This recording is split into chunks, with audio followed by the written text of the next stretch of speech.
Quel type d'exercice est le plus bénéfique pour la santé des seniors? La musculation, le cardio ou une combinaison des deux? C'est une question qui revient souvent.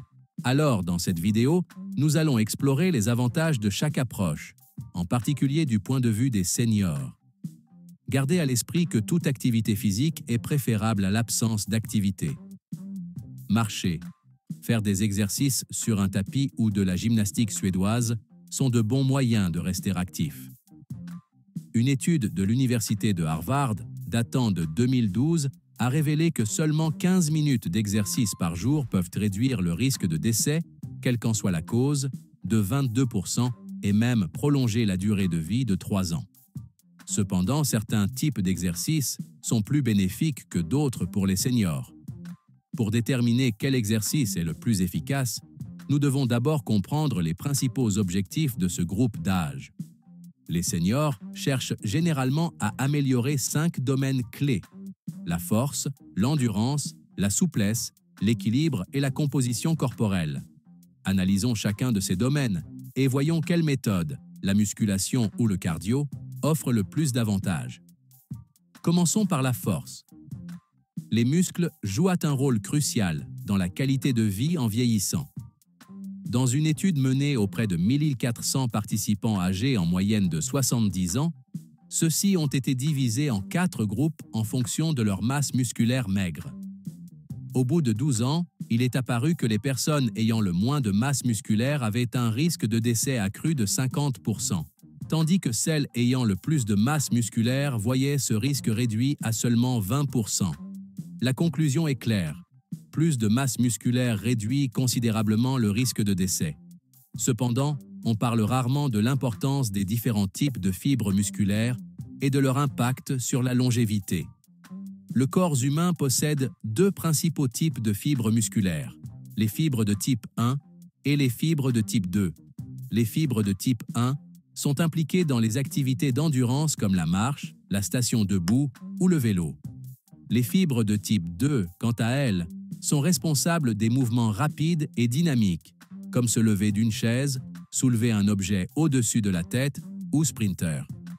Les 2 types sont importants, mais avec l'âge, les fibres de type 2 s'atrophient à un rythme accéléré, 2 à 3 fois plus vite que les fibres de type 1. Par exemple, une personne de 80 ans a environ 40% de masse musculaire en moins qu'une personne de 30 ans, et cette perte est principalement due à la diminution des fibres de type 2. Cette perte est préoccupante car ce sont précisément les fibres de type 2 qui nous permettent d'effectuer les tâches essentielles au maintien de l'autonomie et de la mobilité. Alors, comment ralentir, voire inverser, ce processus de déclin musculaire? La réponse est la musculation. De nombreuses études ont démontré que cette forme d'activité est la plus efficace pour lutter contre la perte de fibres de type 2 liée à l'âge. Bien que de nombreux experts recommandent la marche ou d'autres exercices cardio pour la santé générale, c'est la musculation qui permet de lutter efficacement contre l'atrophie musculaire liée à l'âge. Ce que beaucoup de gens ignorent, c'est que les exercices cardio à eux seuls ne suffisent pas à préserver les fibres musculaires de type 2. Ces fibres nécessitent un programme d'entraînement ciblé et spécifique, et la solution est la musculation. Les études montrent que la majeure partie de la perte musculaire que nous subissons au cours de notre vie n'est pas due à l'élimination des fibres, mais à une réduction de leur taille. Cela signifie que même lorsqu'elles sont extrêmement affaiblies, ces fibres restent présentes dans le corps et peuvent être reconstruites.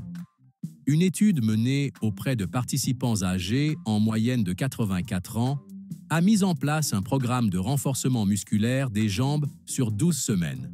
Les résultats ont été impressionnants. La masse musculaire a augmenté de 40% et la force de plus de 50%.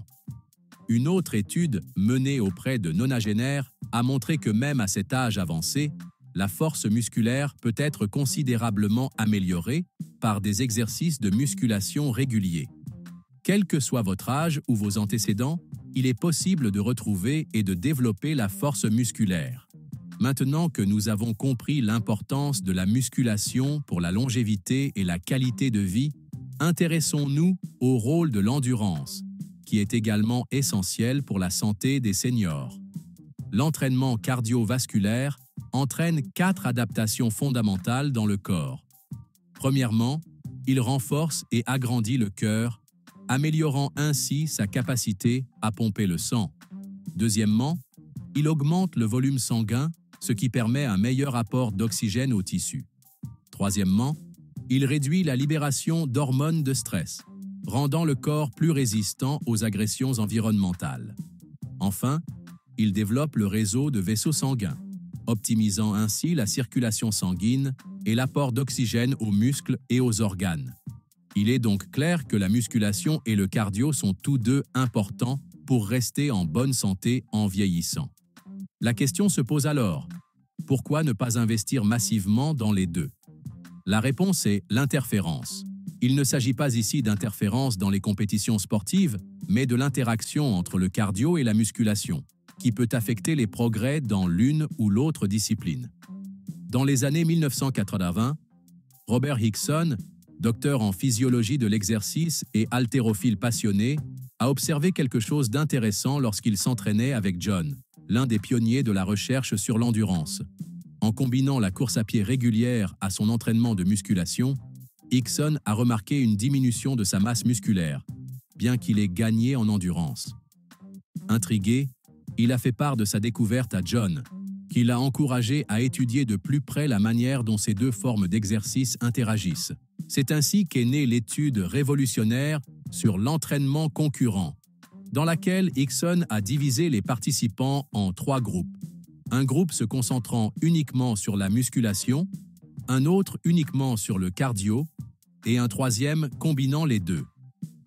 Sans surprise, le groupe axé sur le cardio n'a pas constaté d'augmentation significative de sa force, mais a amélioré son endurance. À l'inverse, le groupe de musculation a connu une forte augmentation de sa force, mais peu de changements en termes d'endurance. Quant au groupe ayant suivi un entraînement combiné, l'entraînement concurrent, il a amélioré son endurance de manière similaire au groupe cardio, mais n'a pas atteint les mêmes gains de force. Au cours des 6 premières semaines, le groupe concurrent a enregistré des gains de force, mais par la suite, les progrès ont stagné, comme si le cardio entravait la croissance musculaire. L'explication semble être que lorsque les 2 types d'entraînement sont combinés, les muscles ne se développent et ne grossissent pas autant que s'ils étaient uniquement sollicités pour la force. Le corps possède une sorte d'interrupteur métabolique qui active le mode endurance ou le mode force, mais il ne peut fonctionner que dans un sens à la fois. Il existe cependant des moyens de minimiser l'effet d'interférence. Une stratégie efficace consiste à programmer les séances de cardio et de musculation à des jours différents afin de laisser au corps le temps de s'adapter à chaque type de stress. S'il est nécessaire d'effectuer les 2 types d'entraînement le même jour, il est recommandé de faire le cardio au moins 3 heures avant la musculation. De plus, l'intensité de l'entraînement joue également un rôle crucial. Si le cardio est pratiqué à faible intensité, comme la marche ou la natation à un rythme modéré, l'effet d'interférence sur les gains de force sera beaucoup moins important. En ce qui concerne la souplesse, beaucoup pensent que les étirements avant et après chaque séance d'entraînement sont indispensables. Si les étirements peuvent être bénéfiques, l'élasticité et la souplesse peuvent également être améliorées par un programme de musculation impliquant une amplitude de mouvement complète. Un tel entraînement peut apporter des avantages significatifs en termes de souplesse, sans nécessiter de longues séances d'étirement. La préoccupation concernant l'équilibre est particulièrement importante pour les seniors, et à juste titre. Les chutes sont la principale cause de décès accidentels chez les personnes de plus de 65 ans, sans parler des complications qui peuvent survenir des mois, voire des années, après une chute, telles que les fractures ou l'aggravation de problèmes de santé.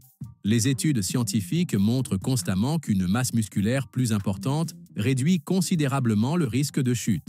Et si une chute se produit, la force musculaire et la densité osseuse acquises grâce à l'exercice peuvent aider à protéger le corps contre les fractures. Pour améliorer l'équilibre, les exercices de musculation comme les squats et les soulevés de poids ainsi que les exercices d'équilibre traditionnels, comme se tenir debout sur une seule jambe, sont tous deux très efficaces. Cependant, les meilleurs résultats sont obtenus en combinant les deux formes d'entraînement dans un programme équilibré. Il est souvent recommandé d'intégrer des exercices de musculation sur une seule jambe à la routine d'entraînement afin de garantir un entraînement complet de l'équilibre. Abordons maintenant la composition corporelle.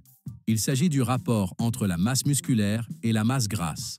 Pour améliorer la composition corporelle, nous avons besoin d'une approche qui favorise la combustion des graisses tout en maintenant un métabolisme actif. La clé est la musculation. Des études ont montré à maintes reprises que la musculation contribue à préserver la masse musculaire maigre tout en brûlant les graisses et en stimulant le métabolisme. Plus de masse musculaire signifie un métabolisme plus élevé, ce qui signifie que nous brûlons plus de calories au repos, sans avoir à faire d'efforts supplémentaires. Une étude a révélé qu'un programme de musculation régulier de 8 semaines a conduit à une réduction significative de la graisse corporelle tout en augmentant la masse musculaire. Parlons maintenant du programme d'entraînement idéal, combinant musculation et cardio pour optimiser la santé des seniors. Un programme d'entraînement idéal pour ce groupe d'âge comprendrait 3 jours de musculation par semaine. Par exemple, le lundi, nous nous concentrons sur la musculation avec des exercices tels que les squats, les pompes et les tractions. Le mardi, nous effectuons une séance de cardio à faible intensité, comme une marche ou une marche rapide de 45 à 60 minutes. L'intensité doit être suffisamment faible pour que vous puissiez tenir une conversation, afin que le cardio n'interfère pas avec la récupération de la musculation. Le mercredi, nous retournons à la musculation, de la même manière que le lundi. Le jeudi, nous répétons la marche ou la marche rapide, comme le mardi. Le vendredi est le dernier jour de la semaine axé sur la musculation, toujours avec des exercices tels que les squats. Nous effectuons 3 séries de 10 répétitions par exercice, en intégrant des exercices d'équilibre et de musculation. Le samedi est réservé à une séance de cardio plus longue, d'une durée d'1 à 2 heures. Encore une fois, l'accent est mis sur une intensité modérée, permettant de tenir une conversation. Le dimanche, nous nous reposons ou, si nous le souhaitons, nous effectuons une marche légère pour la récupération. Nous répétons ce cycle d'entraînement chaque semaine. L'objectif principal est de développer la force, sans négliger le cardio, essentiel à l'amélioration de la capacité cardio-respiratoire. Cette combinaison est la clé d'une vie longue et saine en vieillissant. Si vous êtes nouveau sur ma chaîne, n'oubliez pas de liker, de commenter et de vous abonner pour ne rien manquer des nouveaux contenus.